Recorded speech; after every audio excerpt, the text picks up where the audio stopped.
Hey guys, this is Pawan Chauhan back with another video.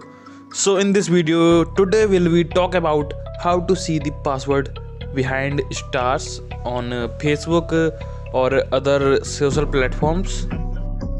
So it just follow the steps. First of all, open any browser in your computer, then search Facebook in the search bar and hit enter. Then click on the first website and open Facebook.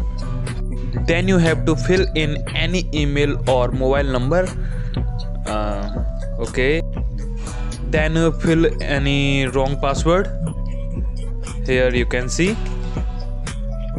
Now if you want to see the written password without showing the password, so select the full password, then right click and click on inspect.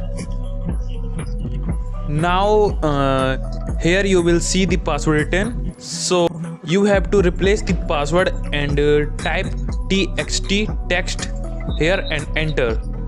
And here you can see my wrong password. So in this way you can see the password behind the stars on Facebook. So if you like the video, subscribe the channel, on the notification bell for never missing any video. Thank you for watching video.